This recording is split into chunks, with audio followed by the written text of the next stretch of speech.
بجی ہیں چند سانسیں یا نبی تشریف لے آؤ کہ رستا تک رہی ہے آپ کا بیمار کی چوکھٹ۔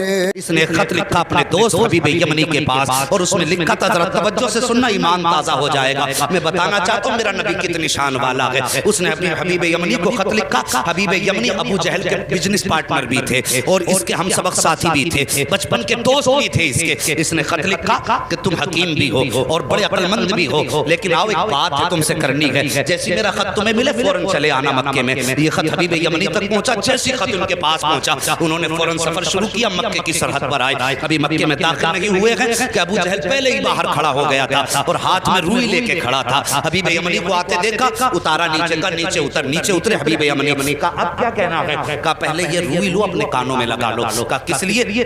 کہا کہ محمد کی آواز تمہارے کانوں تک نہ پہنچ جائے۔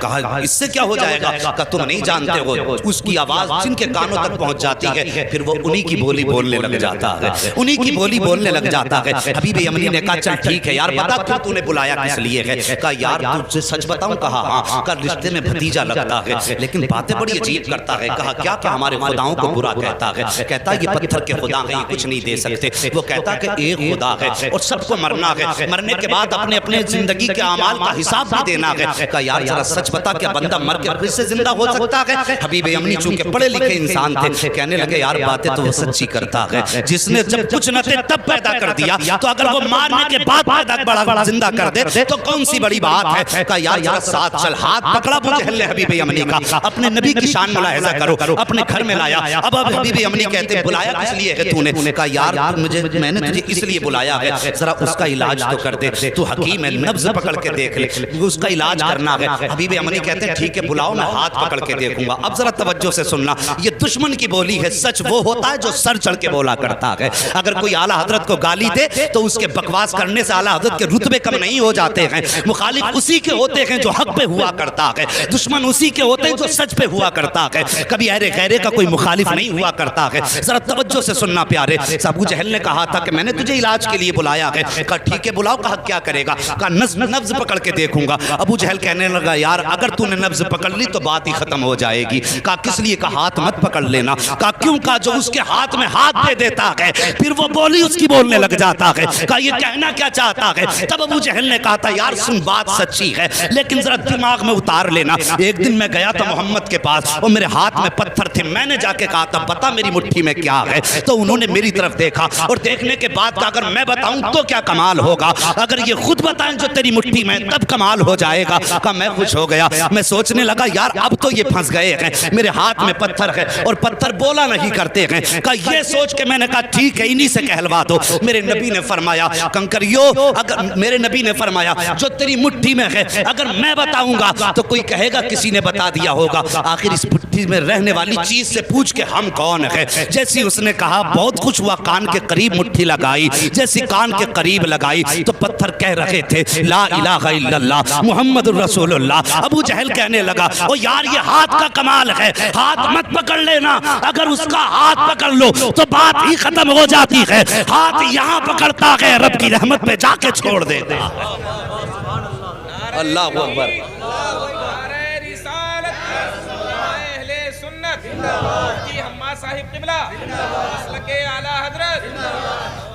ہاں صاحب کہا کہ ہاتھ مت پکڑ لینا۔ کہا ٹھیک ہے پھر؟ کہا پھر اگر ہاتھ نہیں پکڑنا تو کم سے کم اس کی آنکھوں میں جھانک کے دیکھوں گا، آنکھوں کے ذریعے بھی بیماری کا پتہ چلتا ہے۔ یہ ڈاکٹر لوگ بیٹھے ہوئے ان سے پوچھئے آنکھوں کے ذریعے بیماری کا پتہ چلتا ہے، اور یہ علماء اکرام ہے بڑے بڑے علماء، ان سے پوچھئے کہ جادو اور آسیب کا پتہ بھی آنکھ سے چل جاتا ہے۔ تو کہنے لگے ٹھیک ہے پھر آنکھ میں جھانک کے دیکھوں گا۔ کہا اس کی آنکھوں میں آنکھیں مت ڈال دینا۔ کہا کس لیے؟ کہا اگر آنکھ سے آنکھ ٹکرا گئی تو کام ہی ختم ہو جاتا۔ یہ دشمن کہہ رہا کہ آنکھ میں آنکھ مت ڈال دینا۔ کہا پھر؟ کہا اگر آنکھ سے آنکھ ٹکرا گئی تو قصہ ہی ختم۔ کہا کیا ہو جاتا؟ کہا ایک بار بلال کی نظر پڑ گئی تھی محمد کے چہرے پہ، پورے مکے نے مارا، یہاں تک کہ جسم سے خون بہا، کھال جلائی، چربی پگھل کے جلی۔ میں نے کئی بار مار کے کہا تھا محمد کا دامن چھوڑ دے۔ کہنے لگا اس کی آنکھوں کا کمال یہ ہے کہ جب سے اس کی نظر محمد کی نظروں سے جا کے ٹکرائی ہے، دنیا کا ظلم ایک پلے میں، بلال کی ہمت ایک پلے میں، وہ دنیا چھوڑنے تیار ہے، محمد کو چھوڑنے تیار ہی نہیں ہوتا۔ بس آنکھیں بھی مت دیکھ لینا۔ تو کہا یار پھر بلایا کس لیے ہے؟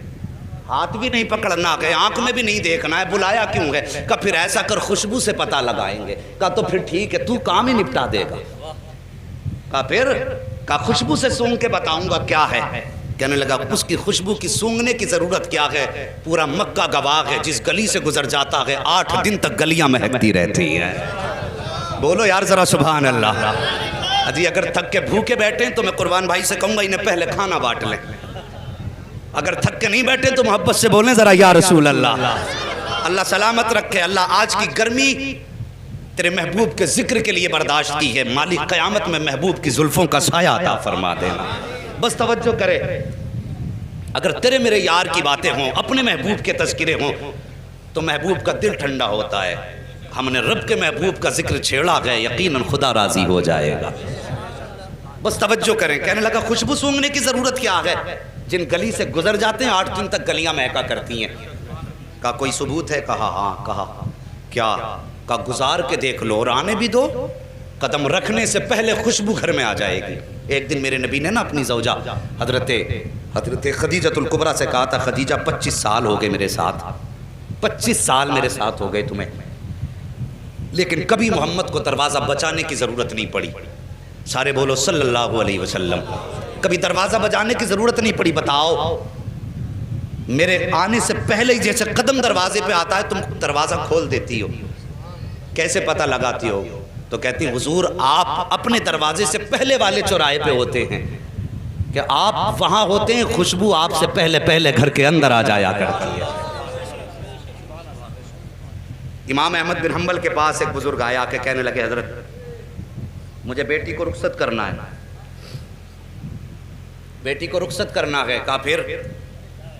کہا میری بیٹی پیدا ہوئی، مجھے بڑی خوشی ہوئی، میں نے منت مانگ لی تھی کہ اپنی بیٹی کو دنیا کی ساری چیز جہیز میں دینی ہے۔ حضور میں اس وقت امیر تھا لیکن اب بڑا غریب ہو گیا ہوں، میری یہ نظر پوری کیسے ہوگی؟ آپ نے فرمایا جا قرآن بیٹی کو جہیز میں دے دے، دنیا کی ساری دولت چلی جائے گی۔ حضور کی بارگاہ میں بزرگ آئے، عمر رسیدہ تھے، کہنے لگے حضور میں بیٹی کو رخصت کرنا چاہتا ہوں، حضور کوئی تحفہ آپ کی طرف سے ہو جائے۔ میرے نبی نے فرمایا جاؤ بیری کی لکڑی توڑ کے لاؤ۔ وہ ایک لکڑی توڑ کے لائے، حضور نے نا یوں، توجہ ہے اشکر بھائی، حضور نے یوں اپنے بازو سے رگڑی اور اس پہ سرکار کا پسینہ لگا اور فرمایا جاؤ یہ عطر اپنی بیٹی کے لگا دینا۔ کیا فرمایا؟ جاؤ یہ پسینہ میرا اپنی بیٹی کے لگا دینا۔ مورخین نے لکھا ہے لے کر کے گئے وہ پسینہ سرکار کا بیٹی کے لگایا، جب داماد آئے گھر کے اندر تو وہی پسینہ داماد کے لگایا۔ اللہ اکبر۔ مورخین اور محدثین فرماتے ہیں کہ ان میں تو خوشبو آتی رہی جب تک جیے، لیکن ان کی 7 پشتوں تک مصطفیٰ جان رحمت کی خوشبو آتی رہی تھی۔ اور امام قسطلانی جو سرکار کے 900 سال کے بعد پیدا ہوئے، آپ فرماتے ہیں جب میں اس گلی سے گزرا جس گلی میں وہ نسل آباد تھی جس پر مصطفیٰ کا پسینہ لگا تھا، امام قسطلانی فرماتے ہیں 900 سال گزر گئے، 900 سال کے بعد ایک بچہ میرے سامنے سے گزرا، جب میرے آگے سے گزرا اس کے بدن سے مدینے والے محمد کی خوشبو آ رہی۔ کہنے لگا سونگ مت لینا ورنہ 7 پشتوں تک مہکتا رہے گا۔ کہا جی پھر تو ہو گیا کام۔ حبیب یمنی نے اٹھایا اپنا سامان اور چل دیے۔ بھائی کدھر جا رہے ہو؟ کہا علاج کا تو یہ طریقہ ہی نہیں بچا، ہاتھ میں نہیں دیکھ سکتا، آنکھ میں نہیں جھانک سکتا، خوشبو میں نہیں سونگ سکتا، تو بتا پھر علاج کیسے کروں گا؟ بھائی راضی ہو جا، غصہ نہ ہو، ٹھنڈے دماغ سے ذرا کام لے، بیٹھنا ہم انتظام کر لیں گے۔ کہا پھر؟ کہا ملاقات کر لے۔ کہا ٹھیک ہے ملاقات کر لیتے ہیں۔ جگہ کا تعین، کدھر جانا؟ کہا ان کے ہاں تو نہیں جائیں گے، انہیں اپنے گھر بلا لیتے۔ توجہ کرنا، کیا کہا؟ انہیں اپنے، ذرا سارے کہہ دو، اپنے گھر بلا لیں گے، اپنے۔ کاش اللہ اس آمد کے صدقے میں آج بھی مصطفیٰ کی آمد ہو جائے. واللہ وہ سن لیں گے، فریاد کو پہنچیں گے، اتنا بھی تو ہو کوئی جو آ کرے دل سے. کہا گھر بلا لیتے. المختصر یہ فیصلہ ہو گیا. سرکار کی بارگاہ تک خبر پہنچی، اسلام کا ابتدائی دور ہے. کہا حضور آپ کو فلاں جگہ پہ آنا پڑے گا. ابو جہل جس کا لقب ہے، مشہور ہے دنیا میں لفظ ابو جہل سے، کیونکہ میرے نبی نے ایک بار ابو جہل کہہ دیا تھا. آج تک پوری دنیا ابو جہل کہہ رہی ہے، اور حضور نے ایک بار کہہ دیا تھا تمہارا نام ابو ہریرہ ہے. پوری دنیا اصل نام بھولے بیٹھی ہے. حضور جو کہہ دیں وہی پتھر کی لکیر ہے. توجہ کیجئے. کہا ٹھیک ہے. لیکن جب یہ خبر ہوئی کہ حضور ابو جہل کے گھر جا رہے ہیں، اصل نام ابو جہل کا عمرو بن ہشام ہے، کہ عمرو بن ہشام کے گھر حضور جا رہے ہیں. باتیں ہونے لگی کہ دشمن کے گھر جانے. حضور کا دل تھوڑا رنجیدہ ہوا. یا اللہ مکے میں ایسی باتیں ہو رہی ہیں. فوراً رب کی جانب سے پیغام آیا، محبوب اداس کیوں ہوتا ہے، گھر اس کا ہے چرچا تو تیرا ہی کرا رہے ہیں. خرچ اس کا ہے چرچا تو تیرا ہی ہے نا، پریشان کیوں ہوتا ہے. اللہ اکبر. اب سرکار کو دعوت دے دی گئی. اب ابو جہل کی پلاننگ دیکھو. کہنے لگا سنو بھائی، میں نے یہ سنا جب وہ آتے تو تم اس کی عزت کے لیے کھڑے ہو جاتے ہو. آج وہ آئے نا تو کوئی کھڑا مت ہو جانا، اپنی جگہ سے مت اٹھ جانا، تاکہ انہیں لگے کہ ان کی اوقات کیا گئی. اسے معلوم نہ تھا آج پالا کس سے پڑ گیا ہے، یہ جانتا نہیں تھا آج کس سے پنگا لے رہا ہے. کہا اٹھنا مت، تاکہ انہیں اپنی عزت کا پتہ چل جائے. لیکن یہ اپنی پلاننگ کر رہا تھا. ادھر رب نے فرمایا جبریل جی رب جلیل. کہا کیا کر رہے ہو؟ کہا رب حکم فرما دے. کہا آج ابو جہل کے گھر میں پلاننگ ہو رہی ہے، محبوب آئے تو پھر کسی کو اٹھنا نہیں ہے. کہا جاؤ فرشتوں کی جماعت ساتھ لے کے چلے جاؤ، اور جتنے بیٹھے ہیں نا ابو جہل عتبہ شیبہ بڑے بڑے دشمن، سب کے پیچھے جا کے ایک ایک فرشتہ کھڑا کر دو. جیسے محبوب پہنچے اور جو اٹھنا نہ چاہے، جبریل تیری ذمہ داری ہے کان پکڑ کے اس کو سیدھا کھڑا کر دینا. آج بھی لوگ بھوکا کرتے ہیں کہ سلام کھڑے ہو کے کیوں پڑھتے ہو. قیام تعظیمی یہ رب کراتا ہے، اور قیام تعظیمی سے روکنا تمہارے باپ ابو جہل کا کام تھا. انہوں نے کہا کھڑا نہیں ہونا کسی کو بھی. اور رب نے فرمایا دیکھوں آج کون کھڑا نہیں ہوگا. محبوب میرا جسے میں چاہوں گا وہ کھڑا ہوگا. اللہ اکبر. جب نبی کو دشمنوں نے گھیرا ہے تب مدد کے لیے جبریل آئے ہیں. اس پہ کئی ساری روایتیں ہیں لیکن وقت کم ہے، میں اس کو بھی بتا کے چلتا. لیکن بس نبی کی شان سن لو. بات کر دی اس نے کہ کوئی اٹھ کے کھڑا مت ہونا. اللہ اکبر. ادھر میرے نبی ساتھ میں چند صحابہ ہیں. اسلام کا ابتدائی دور ہے. ابو جہل کی محفل میں بیٹھے ہوئے ہیں لوگ جماعت در جماعت. اس کے اپنے چاہنے والے بڑے بڑے کافر مکے کے بیٹھے تھے، اور یہ چاہتے تھے نبی کو ذلیل کریں معاذ اللہ، ان کی گردن جھکائیں. لیکن انہیں معلوم نہ تھا فانوس بن کے جس کی حفاظت ہوا کرے وہ شمع کیا بجھے جسے روشن خدا کرے. اللہ اکبر. وہ کیسے شرمندہ کر سکتے تھے جس کو کائنات کو جس کے قدموں سے عزت ملی ہو، اس کو کیسے ذلیل کیا جا سکتا ہے. میرے حضور نے قدم رکھا. ابو جہل نے عتبہ کے کونی ماری، عتبہ نے شیبہ کے کونی ماری، ایک دوسرے کے کونی مار کے کہنے لگے آ گئے اٹھ کے کھڑے مت ہو جانا. لیکن جیسی آئے نا حضور نے بھی دروازے پہ قدم رکھا تھا. پہلا قدم حضور نے اندر رکھا. ابو جہل نے سب کو دیکھا اٹھنا نہیں. جیسی کہا نا اٹھنا نہیں، ابو جہل کے پیچھے جبریل امین کھڑے تھے. سب سے پہلے ابو جہل کا کان پکڑا اور سیدھا کھڑا کر دیا. جب ابو جہل کھڑا ہوا، عتبہ خود کھڑا ہو گیا، شیبہ خود کھڑا ہو گیا، دشمن خود بخود کھڑے ہو گئے. جب سب کے سب کھڑے ہو گئے، میرے حضور نے اندر قدم رکھا، آئے عزت سے اپنی جگہ پہ بیٹھے، اور بیٹھنے کے بعد پھر پوری جماعت پہ ایک نگاہ ڈالی. جب نگاہ ڈالی ایک دوسرے کو تک رہے تھے. عتبہ شیبہ سے کہہ رہا تھا یار کیوں کھڑا ہو گیا، شیبہ عتبہ سے کہہ رہا تھا تو کیوں کھڑا ہوا. سب مل کے چودھری ابو جہل سے کہہ رہے تھے تم کیوں کھڑے ہو گئے. وہ کہہ رہا تھا یار مجھے خود نہیں پتا چلا میں کیسے کھڑا ہو گیا ہوں. میرے حضور بیٹھے ہیں، اور بیٹھنے کے بعد پھر میرے آقا نے فرمایا تھا چھوڑ دے اس کے کان. اتنا کہا نہ دھڑام سے ابو جہل نیچے گرا. جیسے نیچے گرا حبیب یمنی کہتے ہیں او حبیب یمنی نے کہا تھا ابو جہل پتا چل گیا ہے کہ سچا کون ہے جھوٹا کون ہے. تیرے کھڑے ہونے نے بتا دیا ہے کہ جھوٹا تو ہے، سچا رب نے محبوب کو بنا کے بھیجا ہے.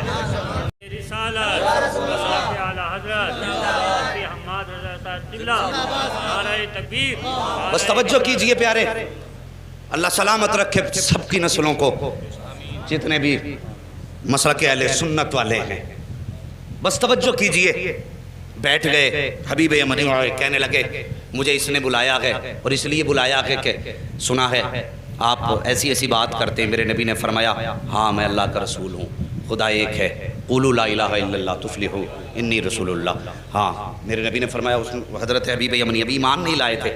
کہنے لگے اچھا اگر آپ نبی ہیں تو یہ تو میں بھی جانتا ہوں. کہ نبی جادوگر کا جادو آسمان پہ نہیں چلتا ہے، صرف زمین پہ چلتا ہے۔ اس کا دعویٰ یہ کہ آپ جادوگر ہیں، میرے نبی کے بارے میں کہنے لگے کہ ابو جہل کا دعویٰ یہ کہ آپ جادوگر ہیں، لیکن میں یہ جانتا ہوں کہ جادوگر کا جادو زمین پہ چلتا، آسمان پہ نہیں۔ اور نبی وہ ہوتا ہے جو دل کے حال جانتا ہے۔ آج بد مذہب بدعقیدہ لوگ کہتے ہیں کہ حضور کو پیٹھ کے پیچھے کی خبر نہیں۔ حبیب یمنی ایمان لانے سے پہلے جانتے ہیں نبی وہ ہوتا ہے جو دل کی بات جانتا ہے، جو راز جانتا ہے، وہ نبی ہوتا ہے۔ یہ حبیب یمنی کہہ رہے ہیں، کہتے حضور اس لیے میرے 2 سوال ہیں، 2 سوال یاد رکھنا۔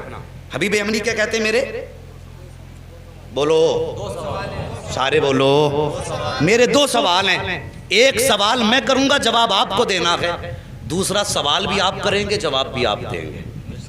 یہ 2 باتیں کہیں حبیب یمنی نے، اتنی بات کہیں میرے نبی فرماتے ہیں ٹھیک ہے بتاؤ پہلا سوال کرو۔ کہا میں جانتا ہوں کہ جادوگر کا جادو آسمان پہ نہیں چلتا، اگر آپ نبی ہیں تو چلیے چاند کے 2 ٹکڑے کر سکتے ہیں آپ؟